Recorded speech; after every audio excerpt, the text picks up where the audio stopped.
Shalom, berjumpa kembali di ibadah online hari ini, Minggu 9 Agustus 2020. Mari kita siapkan hati kita untuk memulai beribadah. Selamat beribadah. Shalom saudara yang terkasih dalam Tuhan. Mari saat pagi hari ini kita mau datang menghampiri hadirat-Nya. Kita mau menaikkan syukur atas setiap apa yang Allah sudah kerjakan dalam kehidupan kita. Mari kita satukan hati dalam doa. Tuhan, terima kasih saat pagi hari ini. Inilah hidup kami, inilah sembah kami Tuhan. Kami mau naikkan syukur bagi Tuhan, karena kami anak-anak-Mu Tuhan. Sekalipun apapun keberadaan yang saat ini kami terjadi dalam kehidupan kami selalu dan kami tetap melihat campur tangan Allah dalam setiap kehidupan kami. Berkat-berkat Tuhan dalam kehidupan kami. Terima kasih Bapa, berkatilah ibadah kami saat pagi hari ini. Dalam nama Tuhan kami, Yesus Kristus. Haleluya. Amin. Haleluya.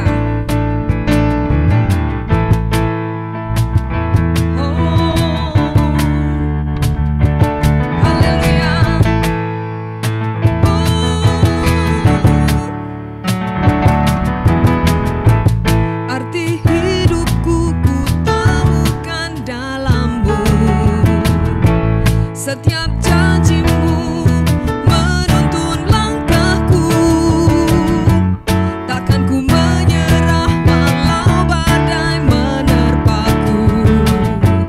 Ku kan berlari dengan segenap kuatku, selama mentari bersinar, selama bumi berputar, selama janji-Mu tak berubah di dalam hidupku. Selama nafasku berhembus, selama jantungku berdetak, selamanya ku kan ikuti setiap rencana-Mu Tuhan. Oh, kami mau ikuti setiap rencana-Mu Tuhan dalam hidup kami. Haleluya. Arti hidupku ku temukan dalam-Mu. Setiap janji-Mu menuntun langkahku, takkan ku menyerah walau badai menerpaku. Ku kan berlari dengan segenap kuatku, selama mentari bersinar, selama bumi berputar, selama janji-Mu tak berubah di dalam hidupku. Selama nafasku berhembus, selama jantungku berdetak, selamanya ku kan ikuti setiap rencana-Mu Tuhan.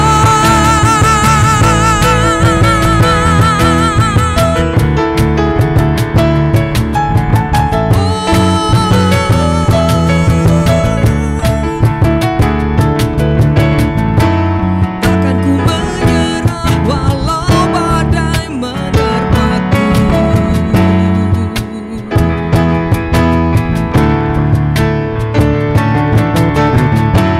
Takkan ku menyerah walau badai menerpaku.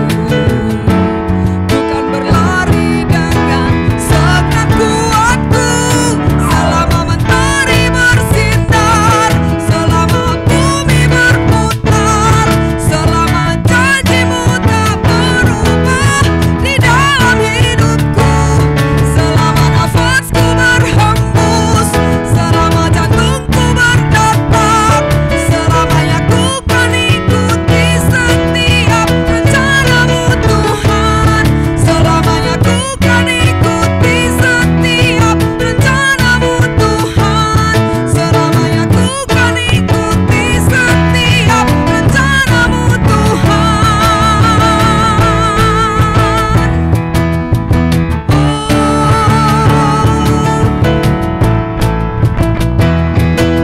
Haleluya. Terpujilah nama-Mu Tuhan. Haleluya.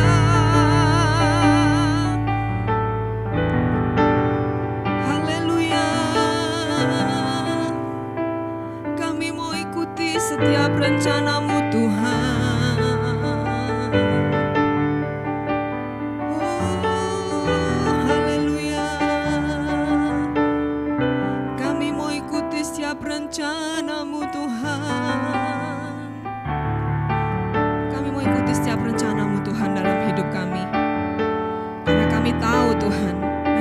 yakin dan percaya.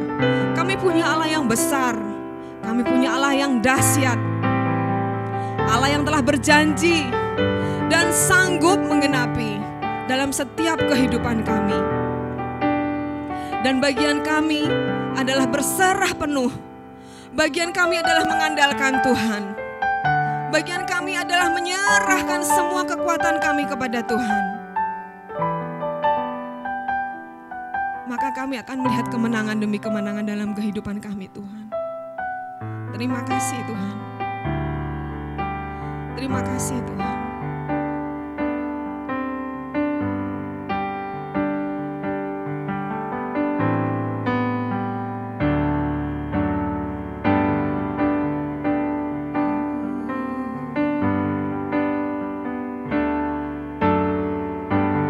Ku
beserta dengan kami. Sehingga kami tidak takut menghadapi setiap badai demi badai dalam kehidupan kami Tuhan. Kami yakin dan percaya Engkau yang telah bekerja ketika Tuhan menghalau bagi orang Israel, untuk bangsa Amori, bangsa Kanaan, orang Het, orang Feris, orang Yebus. Kami yakin dan percaya Tuhan pun akan menghalau badai demi badai dalam kehidupan kami Tuhan.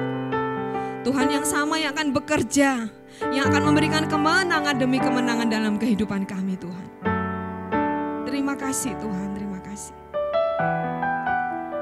Ajar kami berserah penuh Tuhan. Ajar kami sungguh-sungguh mengandalkan Tuhan. Dan janganlah kiranya kami memikir-mikirkan jalan-jalan kami. Karena pikiran kami terbatas Tuhan. Akal kami terbatas Tuhan. Ampunilah kami jikalau kami mengandalkan apa yang ada dalam kehidupan kami Tuhan. Inilah iman kami Tuhan. Kami mau berserah penuh kepada Tuhan. Terima kasih Bapa. Saat ini kami mau terus berdoa bagi bangsa dan negara kami Tuhan. Berkati bangsa dan negara kami. Berkati para pemimpin kami, Bapak Presiden beserta staf, Bapak Wakil Presiden kami serahkan dalam tangan kuasa-Mu. Berkati bangsa dan negara kami Tuhan. Kami yakin dan percaya, sekalipun saat ini kami masih mendengar banyak sekali Tuhan, orang-orang yang positif Tuhan terkena virus corona, dan kami yakin dan percaya itu bukan akhir dari segalanya. Kami yakin dan percaya mereka akan mengalami kesembuhan demi kesembuhan. Mereka akan mengalami pemulihan demi pemulihan Tuhan. Dan kalau bangsa kami saat ini Tuhan, tim medis Tuhan, sedang bekerja keras untuk menyelesaikan virus, oh Tuhan, vaksin untuk virus corona Tuhan, kami serahkan dalam tangan kuasa-Mu. Setiap uji coba yang sudah dilakukan Tuhan, buat berhasil Tuhan. Kami yakin dan percaya Tuhan, kemenangan demi kemenangan bagi bangsa kami. Kami akan melihat kemuliaan Tuhan bagi bangsa dan negara kami. Terima kasih Bapak, berkati bangsa dan negara kami. Berkati hasil bumi, hasil laut, industri. Tuhan, setiap apa yang dikerjakan oleh bangsa dan negara kami, buat berhasil Tuhan. Sehingga tidak ada resesi ekonomi Tuhan di bangsa dan negara kami. Terima kasih Bapak. Kami juga menyerahkan saudara-saudara kami seiman dalam tangan kuasa-Mu. Setiap keluarga demi keluarga di gereja kami serahkan dalam tangan kuasa-Mu. Jauhkan dari perselisihan atau bahkan perceraian Tuhan, jauhkan Tuhan. Dan biarlah damai, sejahtera, sukacita Tuhan nyatakan dalam keluarga demi keluarga di gereja kami Tuhan. Terima kasih Tuhan, kami juga menyerahkan anak-anak-Mu Tuhan, yang saat ini mungkin mengalami kehilangan pekerjaan atau bahkan belum bekerja. Tuhan, berikan pekerjaan. Kami yakin dan percaya ketika kami mengandalkan Tuhan, Tuhan tidak akan mempermalukan kami. Kami yakin dan percaya kami punya Tuhan, Allah yang luar biasa, Allah yang sanggup memberikan jalan keluar Tuhan ketika semua kelihatannya buntu. Tapi kami yakin dan percaya bersama Tuhan ada jalan keluar.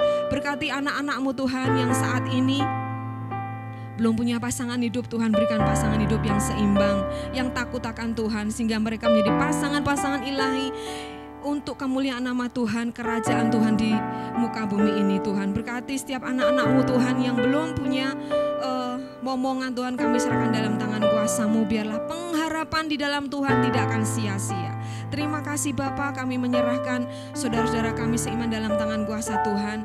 Dan saat ini Tuhan, biarlah Tuhan sendiri yang akan memberkati hamba-Mu yang akan menyampaikan firman. Tuhan yang akan memberikan isi hati Tuhan bagi kami Tuhan. Apapun yang Tuhan berikan, kami yakin dan percaya itu semua adalah untuk kebaikan kami Tuhan, untuk kekuatan kami Tuhan. Terima kasih Bapa, biarlah urapan Tuhan bekerja, menjamah, memberkati kami semua. Terima kasih Bapa, kami menyerahkan doa kami dalam tangan kuasa-Mu, dalam nama Tuhan kami Yesus Kristus. Haleluya, amin. Terpujilah nama Tuhan.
Baik, shalom Bapak Ibu yang terkasih, satu sukacita kalau kita masih diberikan kesehatan oleh Tuhan.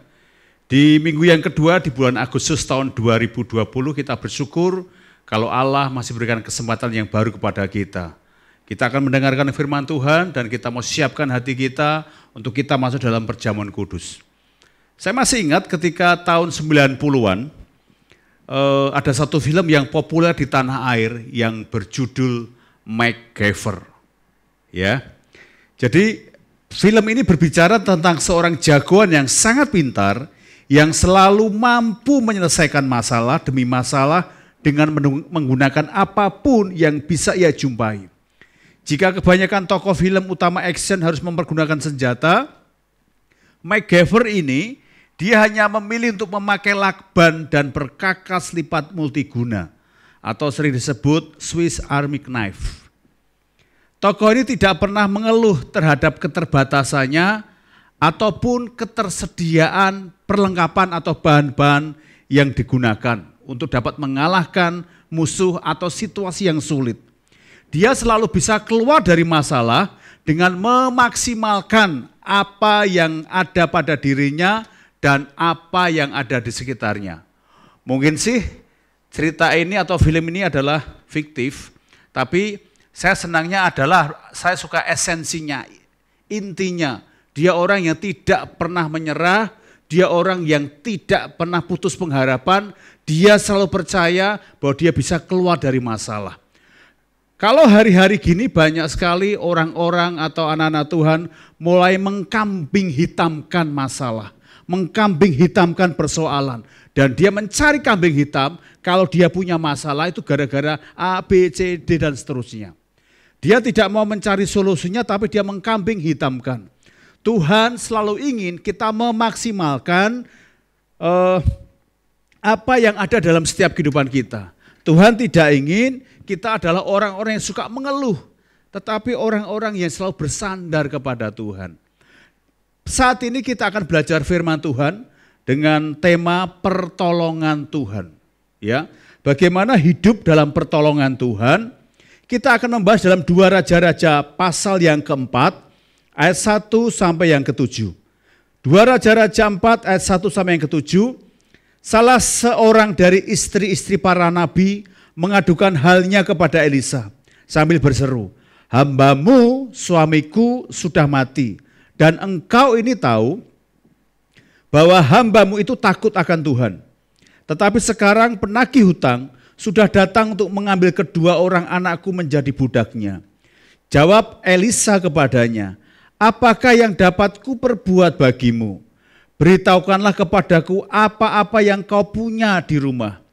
Berkatalah perempuan itu, hambamu ini tidak punya sesuatu apapun di rumah, kecuali sebuah buli-buli berisi minyak. Lalu berkatalah Elisa, pergilah, mintalah bejana-bejana dari luar, daripada segala tetanggamu, bejana-bejana kosong, tetapi jangan terlalu sedikit. Kemudian masuklah, tutuplah pintu sesudah engkau dan anak-anakmu masuk. Lalu tuanglah minyak itu ke dalam segala bejana, mana yang penuh angkatlah. Pergilah perempuan itu daripadanya, ditutupnyalah pintu sesudah ia dan anak-anaknya masuk. Dan anak-anaknya mendekatkan bejana-bejana kepadanya, sedang ia terus menuang.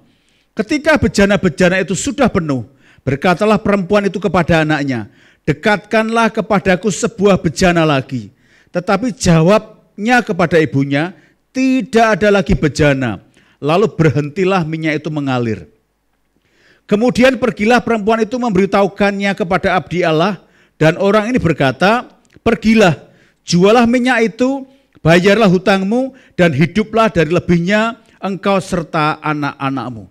Nah Bapak Ibu yang saya kasih, ketika kita mendengarkan kebenaran firman Tuhan saat ini, kita diingatkan bahwa mungkin cerita ini sudah sering kita dengarkan. Mungkin pembahasan ini sudah sering kita mendengarkan atau kita membahasnya.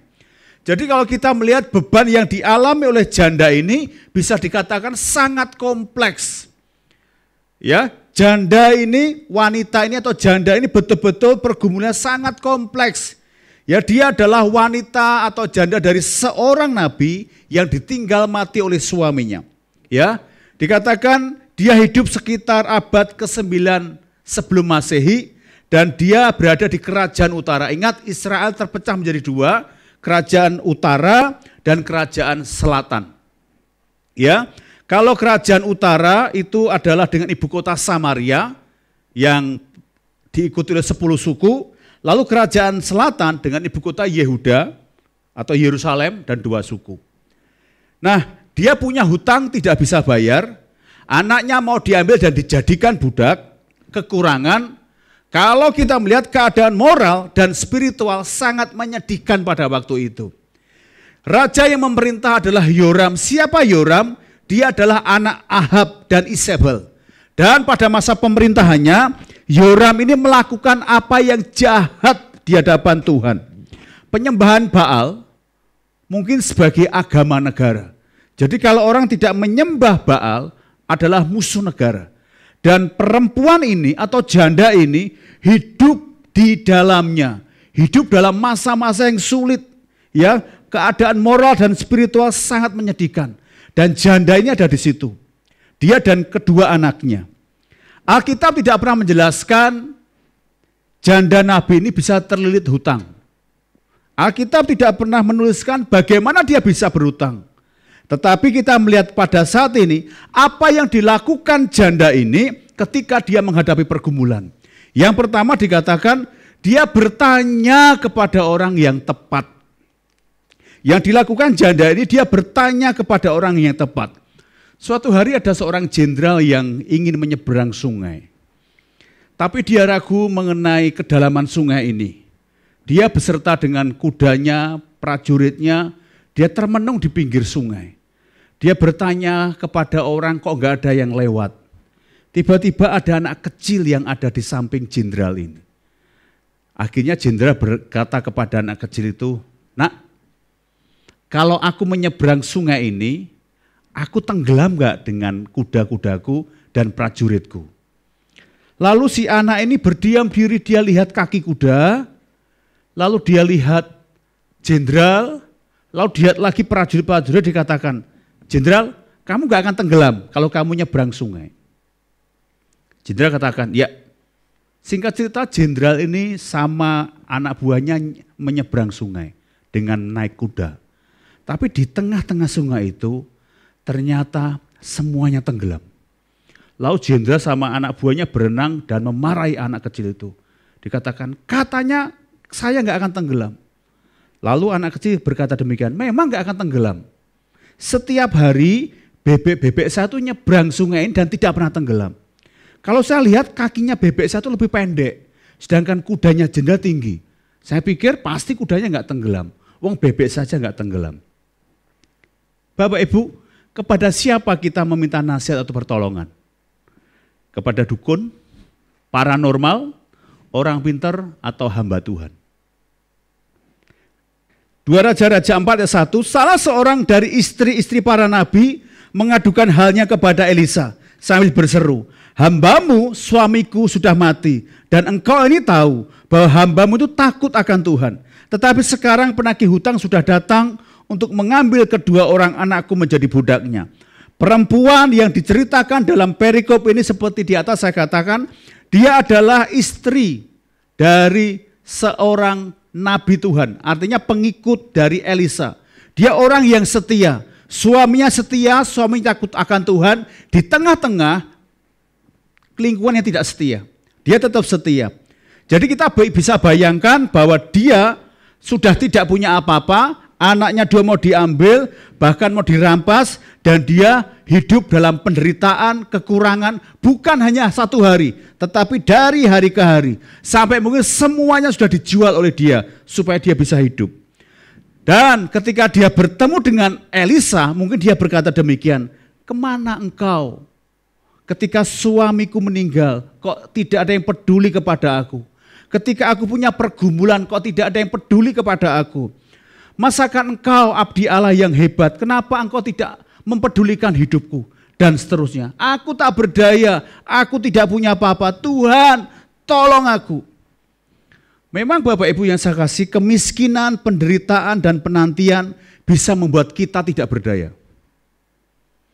kita kehilangan pengharapan. Ingat, kemiskinan, penderitaan, penantian bisa membuat kita tidak berdaya. Makanya kita akan kehilangan pengharapan ketika kita mengalami itu. Namun di dalam ketidakberdayaannya ini, janda ini datang mencari orang yang tepat. Dia datang mencari hamba Tuhan. Dia datang ke alamat yang tepat, meminta pertolongan dari hambanya, yaitu Elisa. Artinya, janda ini tidak menyerah begitu saja.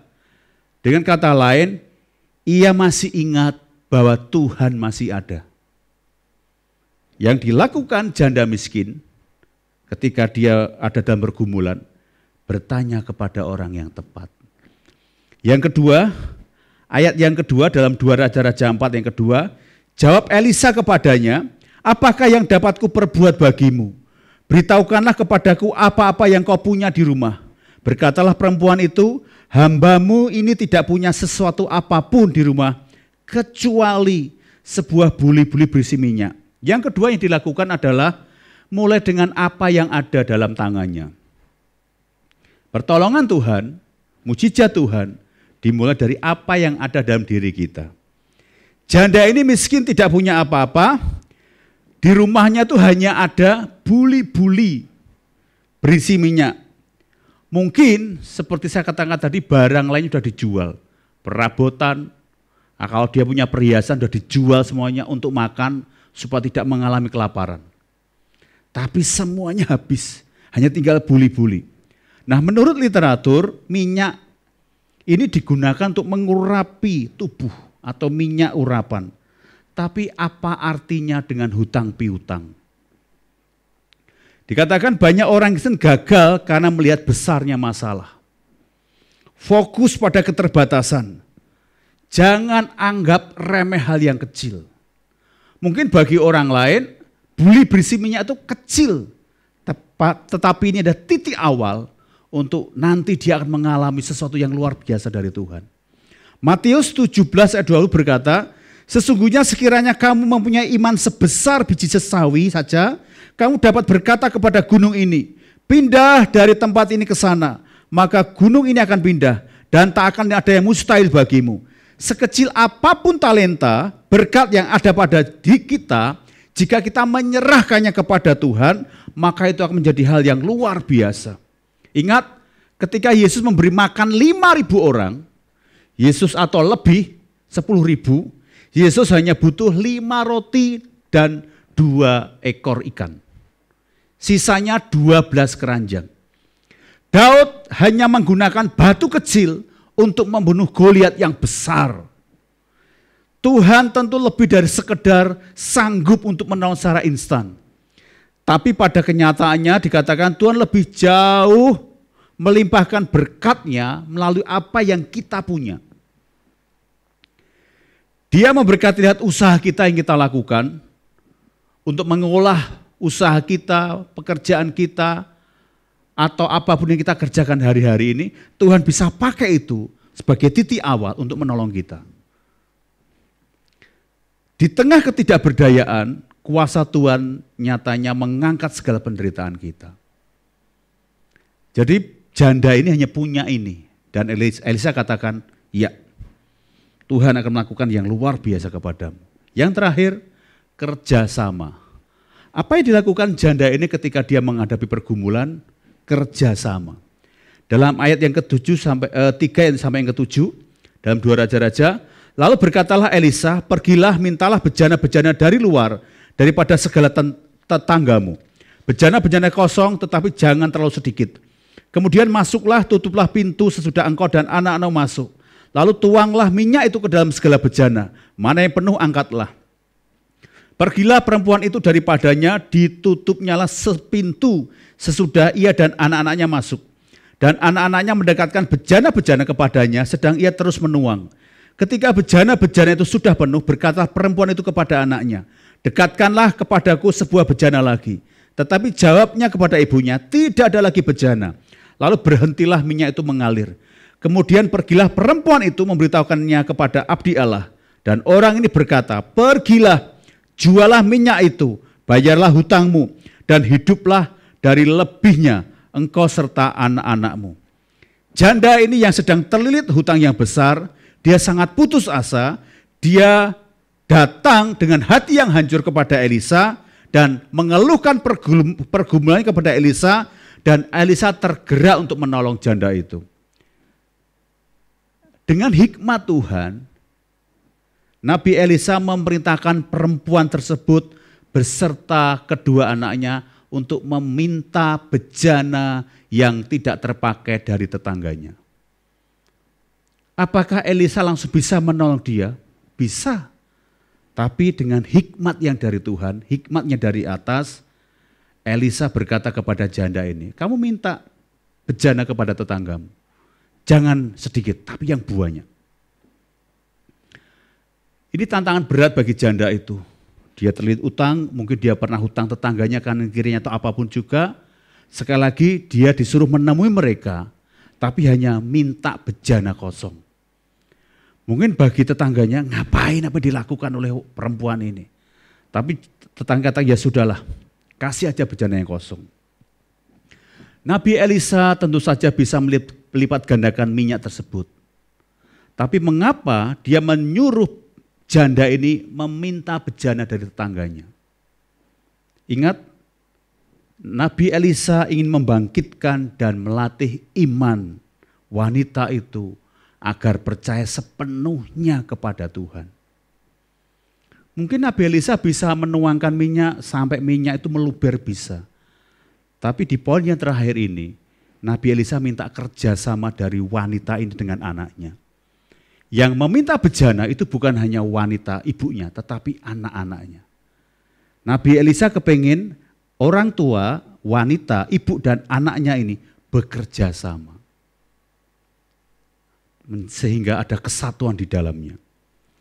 Setelah mendapatkan apa yang diminta, bejana kosong, mereka tutup pintu, mereka berdoa, dan di situ terjadi mujizat Tuhan. Kuasa Tuhan bekerja sesuai bejana yang ada di dalam rumah tersebut.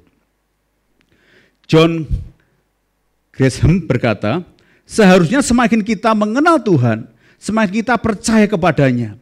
Semakin banyak pengetahuan teologi yang kita dapatkan, semakin kita memiliki iman yang sederhana, sebagaimana iman seorang anak kecil. Iman kepada Tuhan adalah percaya dengan yakin pada kasih dan kuasa-Nya. Sekalipun apa yang ada di depan mata tidak memungkinkan. Mungkin bagi perempuan janda ini, enggak mungkin ini. Minyaknya hanya sedikit. Tetapi oleh Elisa, tuang kepada bejanamu yang kosong. Dan dia melakukan dengan taat.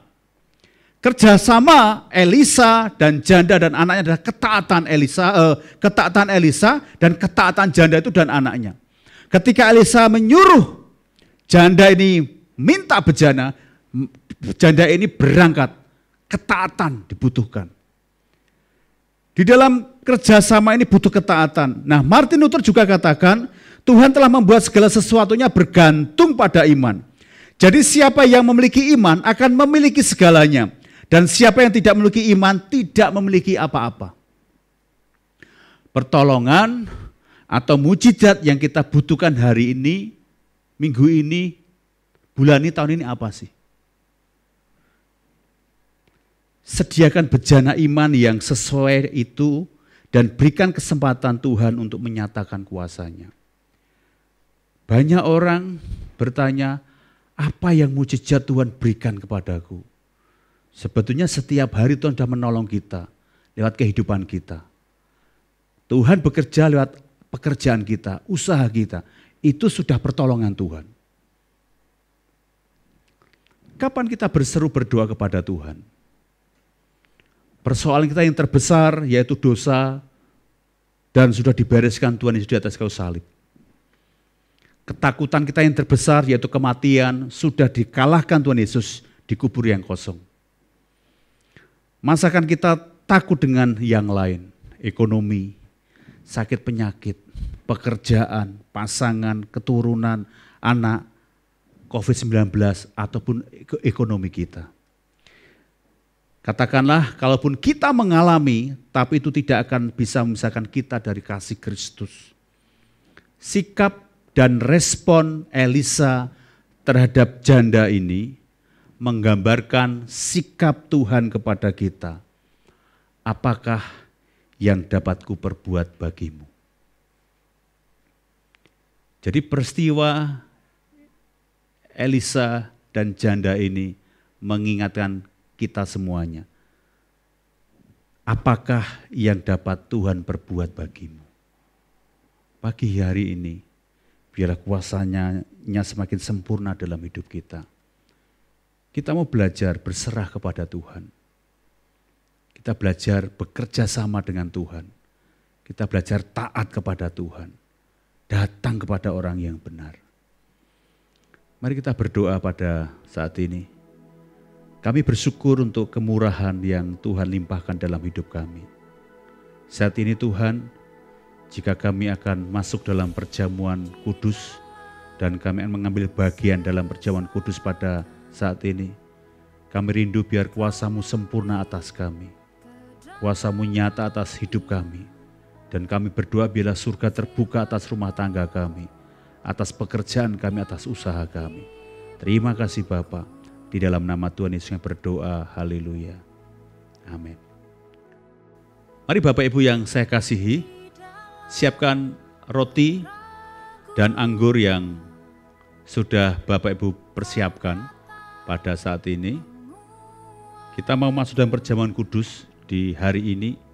Biarlah kuasa Tuhan sempurna atas kita. Biarlah mujizatnya, pertolongannya senantiasa ada dalam setiap kehidupan kita.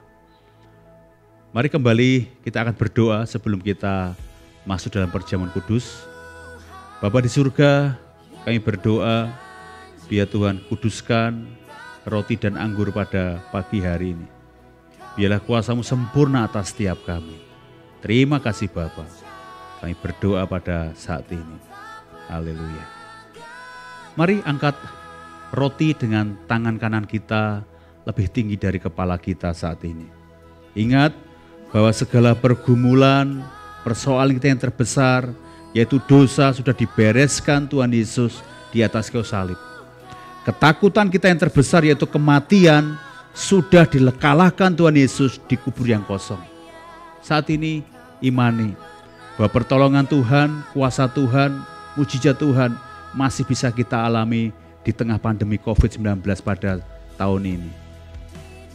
Kami bersyukur Tuhan untuk kemurahan-Mu, untuk pertolongan-Mu, untuk kematian-Mu di atas kayu salib yang memberikan pengharapan yang baru kepada kami. Jika kami akan memakan roti ini Tuhan, biarlah kekuatan-Mu nyata atas setiap kami. Dan Engkau disucikan, kami disucikan dalam setiap kehidupan kami. Tuhan berperkara atas hidup kami, atas keluarga kami. Dan biarlah surga terbuka atas rumah tangga kami Tuhan. Sehingga apa yang kami kerjakan dibuat berhasil oleh Tuhan. Sebab apa yang telah kuteruskan kepadamu telah aku terima dari Tuhan. Yaitu bahwa Tuhan Yesus pada malam waktu ia diserahkan mengambil roti. Dan sesudah itu ia mengucap syukur atasnya. Ia memecah-mecahkannya dan berkata, inilah tubuhku yang diserahkan bagi kamu. Perbuatlah ini menjadi peringatan akan aku. Mari kita makan di dalam nama Yesus.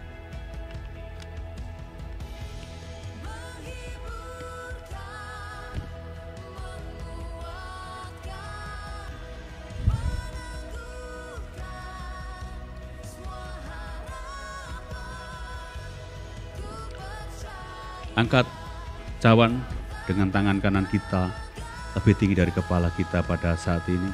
Dan taruh tangan kiri kita di dada kita pada pagi hari ini. Saya akan berdoa untuk setiap kita yang ibadah online pada saat ini. Dari tempat ini hamba berdoa Tuhan untuk setiap tangan yang ditaruh di dada Tuhan. Mungkin mereka membutuhkan pertolongan-Mu, mujizat-Mu, kuasa-Mu. Hamba berdoa di dalam nama Yesus bahwa Tuhan masih terbuka mujizat untuk setiap kami.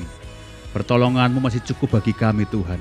Kami percaya kuasa darah-Mu menolong kami, memberikan harapan yang baru kepada kami. Kami yang sakit disembuhkan, kami yang susah dihiburkan, kami yang kekurangan akan dicukupi oleh tangan Tuhan yang luar biasa. Demikian juga yang mengambil cawan sudah makan lalu berkata, cawan ini adalah perjanjian baru yang dimeteraikan oleh darahku. Perbuatlah ini setiap kali kau meminumnya menjadi peringatan akan aku. Sebab setiap kali kau makan roti dan minum cawan ini, kamu memberitakan kematian Tuhan sampai datang kembali. Mari kita minum dengan iman di dalam nama Yesus.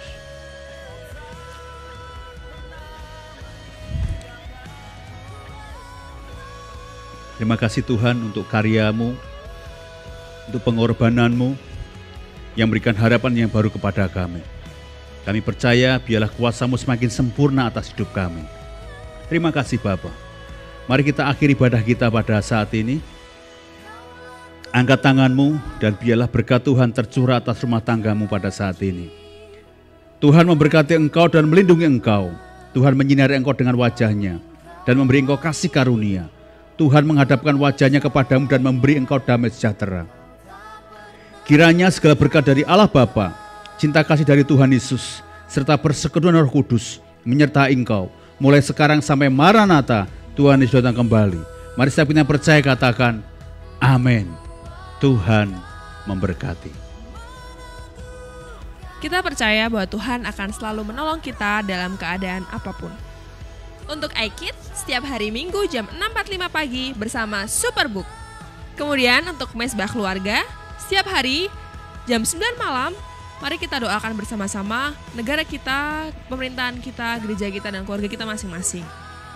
Dan untuk doa malam, dilakukan setiap hari Jumat di gereja jam 7 malam sampai jam 8 malam. Untuk persembahan, Bapak Ibu Saudara dapat memberikan persembahan di gereja setiap hari pukul 7 pagi sampai jam 3 sore. Atau dapat juga transfer ke rekening atas nama Gizi Semarang. Atau dapat juga scan QR.